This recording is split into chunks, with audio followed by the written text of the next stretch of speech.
Hello and welcome to Future Clicks. तो दोस्तों आज इस वीडियो में हम बात कर रहे हैं निकॉन Z50 से किस प्रकार से बेस्ट फोटोग्राफी कर सकते हैं। दोस्तों बहुत सारे कमेंट्स मेरे पास आए थे कि आप Z50 के ऊपर हमें फ़ोटो शूटिंग या फ़ोटो सेटिंग जो भी आपके लिए बेस्ट होती है इस कैमरे में वो किस प्रकार से कर सकते हैं, या फिर वेडिंग के अंदर किस प्रकार से हम इस कैमरे को चलाएं और कौन कौन सी जो सेटिंग्स होती है फ़ोटोग्राफी से रिलेटेड, तो वो आज इस वीडियो में आपको प्रॉपर बताऊंगा। बहुत सारे लोगों को ये कन्फ्यूज़न होता है कि वो जब DSLR से मिररलेस की तरफ शिफ्ट होते हैं काफ़ी कुछ चैलेंजेस आते हैं जिनको वो आगे क्लियर नहीं कर पाते हैं कि हम अब कैमरे में कौन सी शूटिंग करें या फिर किस प्रकार की ऐसी सेटिंग करें कि प्रॉपर हमें फोकस मिले, प्रॉपर हमें जो फाइल साइज़ है वो मिले, या फिर हम कैमरे को किस प्रकार से ऑपरेट करें, या फिर जो एक्सपोजर सेटिंग ट्रायंगल है वो किस प्रकार से सेट करें। तो ये सारी चीज़ें आज इस एक ही वीडियो में मैं आपको बताने वाला हूँ। तो दोस्तों अगर आप मेरे चैनल पे पहली बार आए हैं तो चैनल को सब्सक्राइब कर लीजिए और अपने जो फोटोग्राफर दोस्त हैं उनको भी आप ये वीडियो शेयर ज़रूर कीजिएगा और नोटिफिकेशन बेल को ज़रूर ऑन कीजिए ताकि जो भी मेरी वीडियोज़ आते हैं फ़ोटोग्राफी से रिलेटेड वो आप तक जल्दी से जल्दी पहुँच जाए। तो दोस्तों बात करते हैं इस कैमरे की बेस्ट फ़ोटो सेटिंग की। तो सबसे पहले मैं आपको बताता हूँ, मेरे पास एक कमेंट आया था कि हम इस कैमरे के अंदर इमेज का रिव्यू कैसे करें। कितनी छोटी सी बात है लेकिन पता नहीं है लोगों को। तो चलिए वहीं से स्टार्ट करते हैं। सबसे पहले हम मेन्यू के अंदर आते हैं और यहाँ पे आपको पहली जो प्लेबैक मेन्यू है उसी के अंदर आपको ये चीज़ें मिल जाएगी। तो यहाँ पे आप देख सकते हैं नीचे इमेज रिव्यू, यहाँ पे आप इसको ऑन कर दीजिए। बस इतना सा ही काम है आपका। जो भी आप क्लिक करते हैं आपकी स्क्रीन के ऊपर कुछ सेकंड्स के लिए प्रीव्यू के रूप में नज़र आती रहेगी। चलिए दोस्तों नेक्स्ट हम सेटिंग की बात करते हैं फ़ोटोग्राफी के अंदर। तो वो है अपनी मेन्यू के अंदर आ जाइए और यहाँ पे आपको फ़ोटो शूटिंग मेन्यू के अंदर आना है। फ़ोटो शूटिंग मेन्यू के अंदर आपको इमेज क्वालिटी इमेज क्वालिटी आपको यहाँ पे आना है, जिसमें आपको 3 क्वालिटी मिलती है, जेपेग, फाइन, नॉर्मल और बेसिक। अगर आप जेपेग में शूट करते हैं तो ये तीनों ही चीज़ें आप कंट्रोल कर सकते हैं। इसके अलावा अगर आप रो में भी शूट करते हैं तो आपके पास ये ऊपर वाले ऑप्शन है NEF रो में और NEF रो प्लस JPG नॉर्मल, ये तीनों चीज़ें आपको यहाँ पे भी मिलेगी रो प्लस JPEG में। इसके बाद में दोस्तों नीचे आ जाते हैं हम इमेज साइज़ के ऊपर। दोस्तों इमेज साइज़ का भी काफ़ी रोल होता है आपकी फ़ोटो के अंदर, क्योंकि हम इमेज साइज़ छोटी ले रहे हैं या बड़ी ले रहे हैं या फिर मीडियम ले रहे हैं तो उसमें डिफरेंस क्या होता है। उसमें डिफरेंस ये होता है कि जो फाइल आपकी बनेगी, कैमरा एक फ़ोटो क्लिक करेगा और जो फ़ोटो बना रहा है उसकी साइज़ अगर आप कम या ज़्यादा करते हैं तो उसमें बहुत सारा इफेक्ट पड़ता है, क्योंकि उसमें काफ़ी सारी डिटेल्स आती है। आप जितनी ज़्यादा लार्ज साइज़ रखोगे उसमें आपकी फ़ोटो में उतनी ही ज़्यादा डिटेल उस फ़ोटो से रिलेटेड आएगी। तो आप हमेशा लार्ज करके रखिए।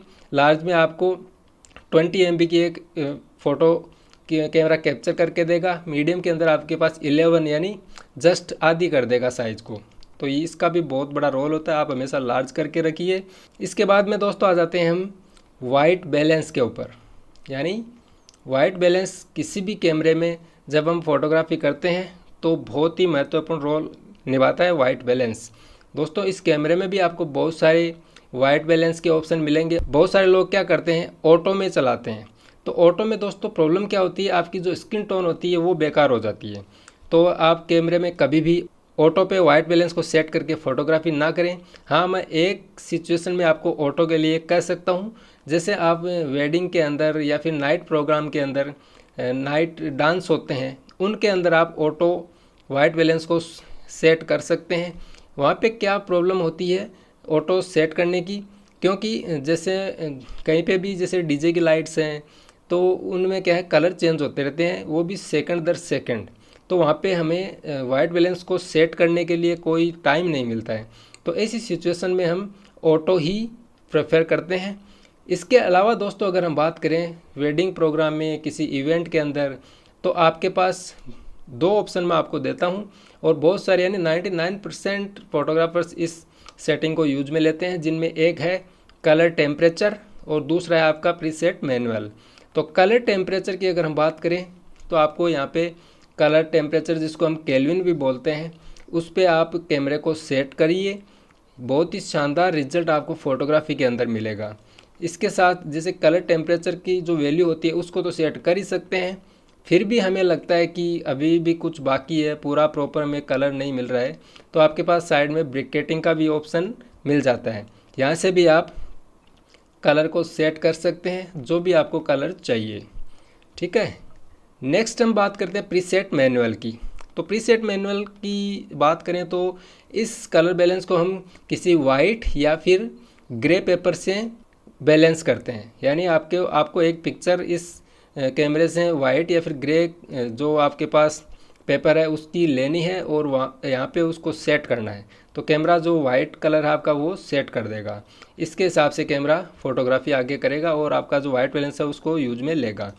फिर भी अगर मैं चाहूँ तो मेरी सजेशन रहेगी आपको कलर टेम्परेचर की। आप कलर टेम्परेचर को सेलेक्ट कीजिए, उसमें आप कलर टेम्परेचर की जो वैल्यू है उसके साथ प्ले करिए।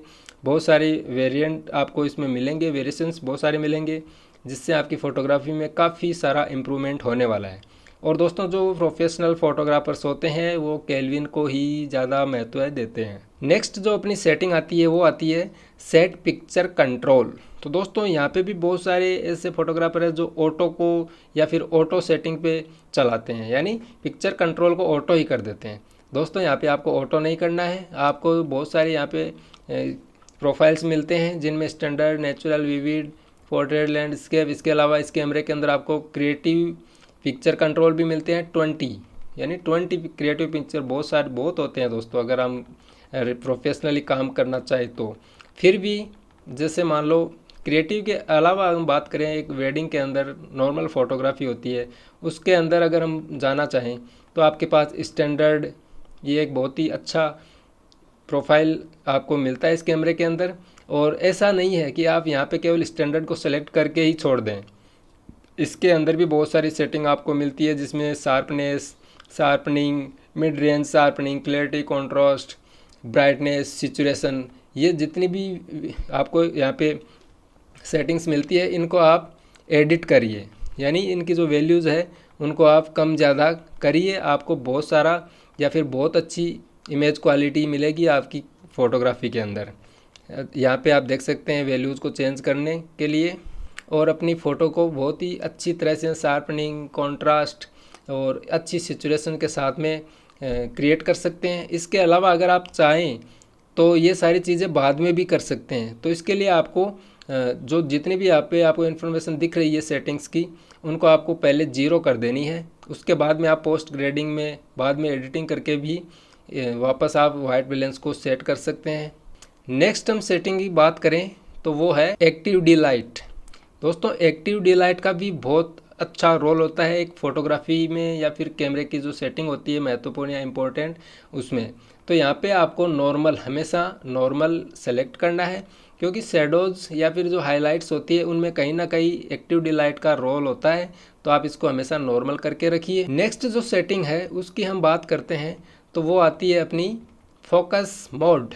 दोस्तों बहुत सारे फोटोग्राफर्स यहाँ पे कंफ्यूज हो जाते हैं कि किस प्रकार से हम कैमरे के अंदर फोकस सेट करें, कौन सा फोकस मोड सेट करें कि हमें एक अच्छा रिजल्ट मिले। तो दोस्तों जैसा कि वेडिंग्स की अगर हम बात करें तो वेडिंग्स के अंदर क्या होता है, हम पोज देते हैं, ज़्यादातर लोग पोज देते हैं कहीं पे भी खड़े होके, तो वहाँ पे अपने को सिंगल ऑटो फोकस ही सिलेक्ट करना चाहिए, क्योंकि जब फ्रेम के अंदर कोई सब्जेक्ट मूवमेंट नहीं होती है वहाँ पे हमें जो अदर जैसे AFC, मैनुअल, इनकी ज़रूरत नहीं है। अगर आपका सब्जेक्ट एक जगह स्थिर है तो आप सिंगल AFS पे ही अपना फ़ोटो क्लिक करें, और आपको कहीं लगता है कि कुछ मूवमेंट हो रहा है, जैसे मान लीजिए वेडिंग्स के अंदर नाइट में डांस प्रोग्राम होता है, तो वहाँ पे आप ऑटो फोकस C इसको सेलेक्ट कर सकते हैं। अदरवाइज़ आप ऑटो फोकस S को ही सेलेक्ट करें। नेक्स्ट हम जो सेटिंग की बात कर रहे हैं वो है ऑटो फोकस एरिया मोड। दोस्तों इसका बहुत बड़ा रोल होता है आपकी कैमरे की जो फोकसिंग सेंसिटिविटी होती है उसको प्रॉपर किस प्रकार से हम यूज में ले सकते हैं। तो वेडिंग की अगर हम बात करें तो मैं आपको यहाँ पे 2 एरिया मोड है उनको सजेस्ट करता हूँ। एक तो होता है पिन पॉइंट ऑटो फोकस और एक होता है ऑटो एरिया ऑटो फोकस। इन 2 एरिया मोड से आपका काम कंप्लीट चल जाएगा आपकी वेडिंग्स के अंदर। कैसे? पिन पॉइंट फोकस आप कहाँ पे यूज में लेंगे, जैसे मान लीजिए रिंग सेरेमनी हो रही है और आपको क्लोज फ़ोटो लेनी है, सिंगल मान लो रिंग की फ़ोटो लेनी है, हाथ में पहनी हुई, अंगुली में पहनी हुई रिंग की फ़ोटो लेनी है, या फिर जैसे थाल होता है सजा हुआ, उसका आपको फ़ोटो लेना है, उसके अंदर कोई ऐसी चीज़ पड़ी है उसको आपको फोकस में करनी है, तो एक सिंगल पॉइंट पे आपको फोकस करना होता है। इसके अलावा जैसे मैंने नेक्स्ट बताया ऑटो एरिया ऑटो फोकस, इसमें क्या होता है कि जैसे इसको आप सेलेक्ट करते हैं और आपके पास पूरी इंटायर स्क्रीन में फोकस करने की यह कैमरा आपको छूट देता है। आप कहीं पे भी फोकस को सिलेक्ट कर सकते हैं अपनी अंगुलियों से स्क्रीन के ऊपर, और उसके बाद में आपका कैमरा फोकस को लॉक कर देता है और आप उससे फ़ोटो क्लिक कर सकते हैं।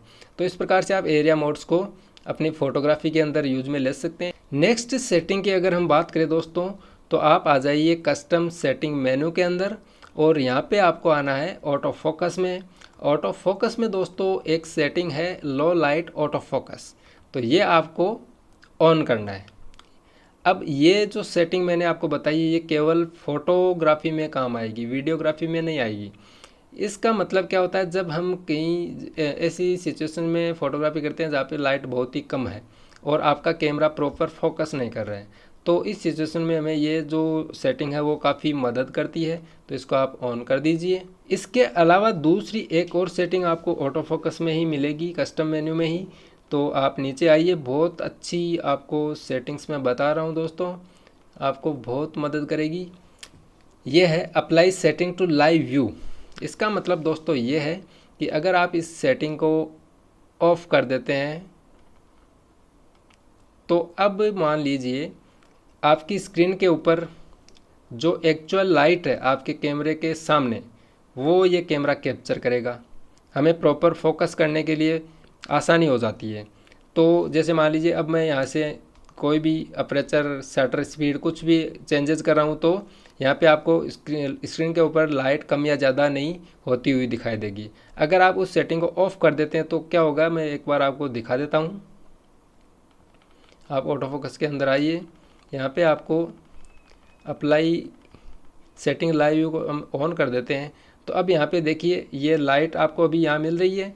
मैं जैसे ही इस अपर्चर, शटर स्पीड इसको बढ़ा रहा हूँ तो आपके सामने लाइट कम या ज़्यादा हो रही है।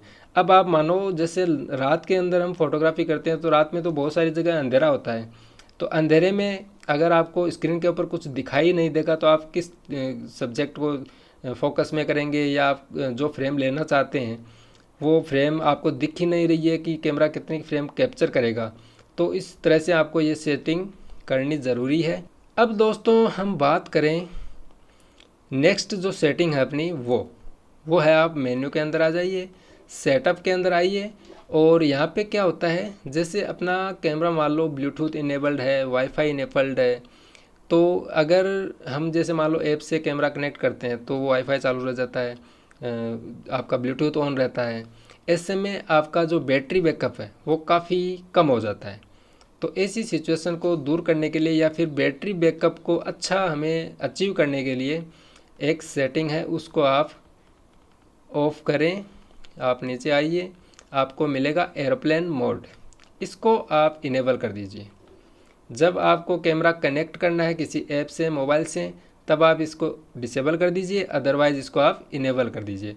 ऐसे में क्या होगा, जैसे आपका वाईफाई है या फिर जो ब्लूटूथ है वो अगर ऑन था तो वो अपने आप ऑटोमेटिकली ऑफ हो जाएगा और स्क्रीन के ऊपर यहाँ पे आपको फ्लाइट मोड दिखेगा। तो इस सेटिंग को आप जब कैमरा कनेक्ट करना होता है तब आप इसको ऑफ़ कर दें, और नहीं आपको किसी को कनेक्ट करना है तो आप इसको ऑन कर दें।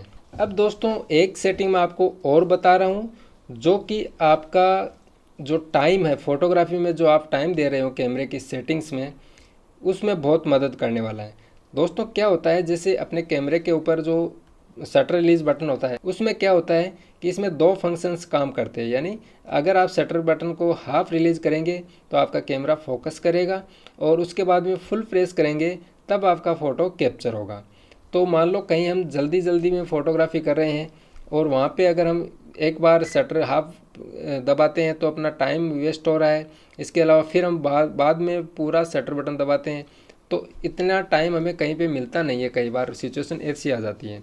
तो दोस्तों इस समस्या को दूर करने के लिए अपने पास एक बटन है, यहाँ पे आप देख सकते हैं, ये EL बटन आपको यहाँ पे दिख रहा है, यानी ऑटो एक्सपोजर लॉक और ऑटो फोकस लॉक का ये बटन आपको यहाँ पे मिल जा रहा है। तो इस पे वैसे कोई एक्चुअल सेटिंग होती नहीं, ये कस्टमाइज बटन होता है। अब हम इसको यूज में लेने वाले, जो मैं सेटिंग आपको बता रहा हूँ उसमें ये बटन आपको यूज आएगा। और वो उसका काम क्या है, जो आपका हाफ शटर बटन आप दबाते हैं तो आपका कैमरा फोकस करता है, वही सेटिंग हम इस बटन पे डाल देंगे। तो जैसे ही मान लो फोटोग्राफी करते हैं तो अपना अंगूठा यहीं पे रहता है, तो इस बटन को क्लिक करते हैं आपका कैमरा फोकस में आ जाएगा या फोकस करेगा कैमरा, और जस्ट आप शटर बटन को फुल प्रेस करेंगे तो आपका कैमरा फ़ोटो को क्लिक कर देगा। तो इस बटन से आप फोकस कर दीजिए और उस बटन से आप फ़ोटो को क्लिक करिए। तो इस सेटिंग को हम कैमरे में किस प्रकार से अप्लाई करें, तो इसके लिए आपको आना है मेन्यू के अंदर। मेन्यू के अंदर आपको कस्टम सेटिंग मेन्यू के अंदर आना है और यहाँ पे आप नीचे आ जाइए कंट्रोल्स में। तो कंट्रोल्स में जैसे आप आएंगे यहाँ पे आपको मिलेगा कस्टम कंट्रोल शूटिंग। दोस्तों यहाँ पे मैं एक चीज़ आपको और बता देता हूँ, यहाँ पे आपको दो ऑप्शन मिल रहे हैं, कस्टम कंट्रोल शूटिंग, इसके अलावा एक कस्टम कंट्रोल यहाँ पे भी मिल रहा है। तो ये सेटिंग आपकी वीडियो के लिए है, और ऊपर वाली जो मैं आपको बता रहा हूँ ये शूटिंग आपको मिलेगी फ़ोटो के लिए। तो आपको इसी में आना है, इस पर आप क्लिक करिए और उसके बाद में आप जो ये बटन है आपको मैं बता रहा था EL और EF बटन, इसको आपको यहाँ पे सर्च करना है। ये हो गया, ये सर्च किया, इसके बाद में इसको ओके करेंगे और ऑटो फोकस ऑन, इसको अपन ऑन कर देंगे, ठीक है। और इसके अलावा एक सेटिंग अपने को और करनी है जो होगी आपकी ऑटो फोकस में। इसमें आपको आना है AF एक्टिवेशन में, और यहाँ पे जो आपको दो सेटिंग्स दिख रही है इसमें आपको क्या करना है, ऑटो फोकस ऑन ओनली, जो फोकस का काम था वो इस बटन पे शिफ्ट हो गया है। यानी इस बटन को हम फोकस में काम में लेंगे और इस बटन को हम फ़ोटो को क्लिक करने के काम में लेने वाले हैं। तो यहाँ पे अगर हम देखें, जैसे ये आपके सामने फ्रेम है, अभी फ्रेम के अंदर ये चीज़ आउट ऑफ फोकस है। मैं जैसे ही बटन को क्लिक करता हूँ तो ये कैमरा फोकस कर लेगा। यहाँ पे इस कैमरे ने फोकस किया है, तुरंत ही फोकस कर लिया और फ़ोटो को क्लिक कर दिया। यहाँ पे आपको ये टाइम बचाने की एक सेटिंग है, बहुत ही अच्छी है। आप जैसे एक थोड़े टाइम के लिए अगर प्रैक्टिस करेंगे तो आपको बहुत ही मज़ा आएगा इस प्रकार से काम करने का। तो जैसे मान लो आप फ्रेम में जा रहे हैं, आपने फोकस को लॉक किया, बटन को प्रेस किया, तो ये आपका इमेज क्लिक हो गया। तो दोस्तों एक और सेटिंग मैं आपको ऐसे बताता हूँ जो आपको काफ़ी मदद करेगी आपकी फ़ोटोग्राफी में।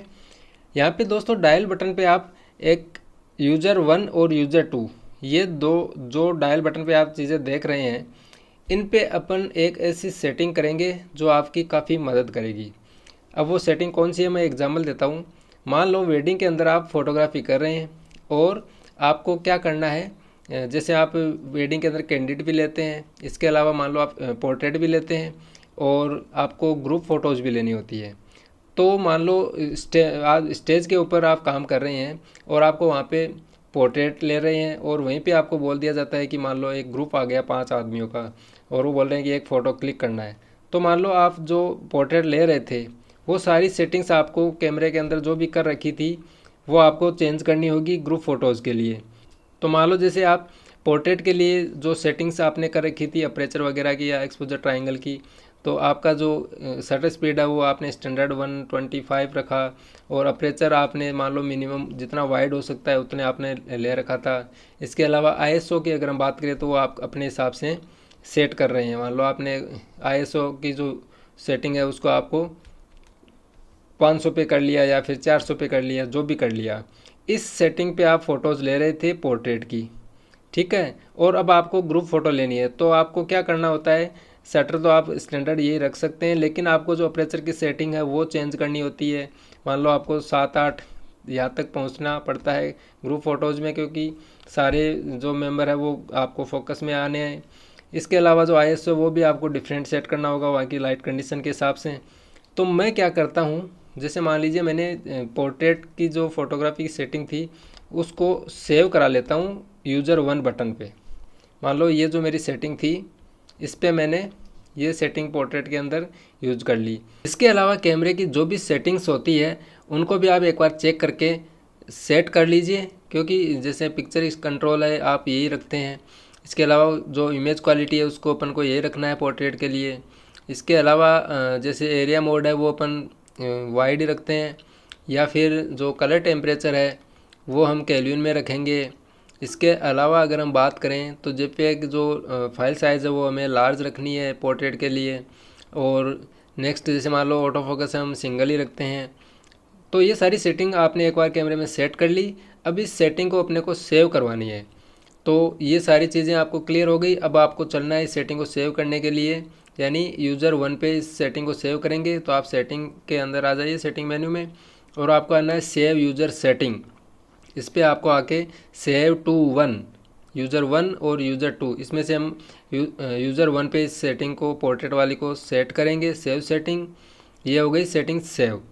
अब मान लो मुझे ग्रुपिंग की जो सेटिंग है वो यूज़र 2 पे करनी है। तो एक बार हम दोबारा क्लियर कर लेते हैं कि शटर स्पीड आपकी स्टैंडर्ड आप यही रखते हैं 1/, आपकी 125 या फिर 1/100 ये रखते हैं।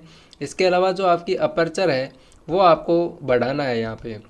वो आपको यानी 7.1, 8 या फिर 9, 10, 11 यहाँ पे इस रेंज में आपको ग्रुपिंग के लिए या ग्रुप पोज के लिए आपको अपर्चर रखना है। ISO आपको मान लो जैसे लाइट की कम या ज़्यादा आपके पास है तो आप एक बार इसको सेट कर लीजिए 500 के हिसाब से, 400 के हिसाब से, जो भी आपको बेस्ट लगता है। अदरवाइज़ आपको वहाँ पे जाके कुछ चेंजेस करना पड़ सकता है ISO में, क्योंकि एक्सपोजर ट्रायंगल को भी अपने को ध्यान में रखना होता है। इसके अलावा जो बाकी की सेटिंग्स थी यहाँ पे, तो ये सारी सेटिंग्स मैं आपको दोबारा नहीं बताऊंगा, एक बार बता चुका हूँ क्योंकि वीडियो लंबा हो जाएगा। तो सारी चीज़ें एक बार क्लियर करने के बाद में अब आपको इस सेटिंग को जो भी आपने कैमरे में सेट कर ली उसको आपको यूज़र 2 पे सेव करवाना है। तो फिर से आपको मेन्यू के अंदर चलना है, सेटिंग में आना है और आपको सेव यूज़र सेटिंग में सेव टू यूज़र 2 इस पर आपको सेव करवाना है, सेव सेटिंग। अब दोस्तों आपका काम हो गया है कंप्लीट। मान लो आपको पोर्ट्रेट लेना है तो क्या करना है, आपको यूज़र 1 पे आना है। डायल के अंदर आपको यूज़र 1 यहाँ पे जैसे आप आएंगे आपके पोर्ट्रेट की जो सेटिंग थी वो कैमरे में अप्लाई हो गई है। और जैसे यूज़र 2 पे आप कर देते हैं तो ग्रुप फ़ोटो के लिए जो आपने सेटिंग्स डाली थी वो सेटिंग आपके कैमरे के अंदर आ गई है। इसके अलावा हम मैनुअल मोड में तो चलते ही हैं, आपको मैनुअल मोड में चलाना है कैमरा तो आप मैनुअल मोड में आ जाइए। तो 3 ऑप्शन आपके पास हो गए 3 अलग अलग सिचुएशंस के लिए। और बात करते हैं जैसे स्क्रीन के ऊपर, तो अभी आपको मैं दिखाता हूँ लाइव कि ये सेटिंग अप्लाई इसमें हुई या नहीं हुई। तो जैसे मान लो अभी कैमरा मैनुअल मोड में आप यहाँ पे देख सकते हैं। जैसे मैं डायल बटन को रोटेट करता हूँ तो अभी कैमरा चला गया है इफेक्ट के डायल मोड पे। इसके अलावा यूज़र 2 और यूज़र 1 ये सेटिंग आ गई। अभी कैमरे में यूज़र 1 की सेटिंग है, यहाँ पे आप देख सकते हैं। यूज़र 1 में अपन ने अपर्चर जो इसका वाइड अपर्चर था वो सेट किया था। और जैसे मान लो यूज़र 2 पे हम जैसे जाते हैं तो अपने आप कैमरे में अपर्चर 8 हो गया है, यानी आपकी सेटिंग आपको चेंज होती हुई दिख रही है। तो इस प्रकार से आप अपना टाइम सेव कर सकते हैं फ़ोटोग्राफी के अंदर। तो ये सारी चीज़ें आपको कैमरे के अंदर करनी चाहिए, इससे आपका टाइम बचता है, इससे आपका हेडेक कम होता है कि मुझे मान लो अचानक ही ग्रुपिंग फ़ोटो लेनी है, आप पोर्ट्रेट फ़ोटो शूट कर रहे थे तो सारी चीज़ें आपको फिर से दोहरानी पड़ेगी कैमरे की जो भी सेटिंग्स होती है। तो ऐसा न करके क्यों ना हम यूज़र 1 और यूज़र 2 पे ही ये सेटिंग्स फिक्स कर दें। तो इस प्रकार से आप कैमरे को यूज़ में ले सकते हैं। तो दोस्तों मैंने जो भी सिचुएशंस जो भी सेटिंग्स आपको बताई इस कैमरे में, अगर आप ये अप्लाई करते हैं तो आपको बहुत अच्छा रिज़ल्ट आपकी फ़ोटोग्राफी के अंदर मिलेगा इस कैमरे के माध्यम से। तो दोस्तों वीडियो पसंद आए तो वीडियो को लाइक कीजिए, चैनल को सब्सक्राइब कर लीजिए और इसी तरह के वीडियोज़ आपको मेरे चैनल पे मिलने वाले हैं। तो आप चैनल को सब्सक्राइब करके नोटिफिकेशन बेल को ऑन ज़रूर कीजिए। चलिए मिलते हैं नेक्स्ट वीडियो में, तब तक के लिए जय हिंद।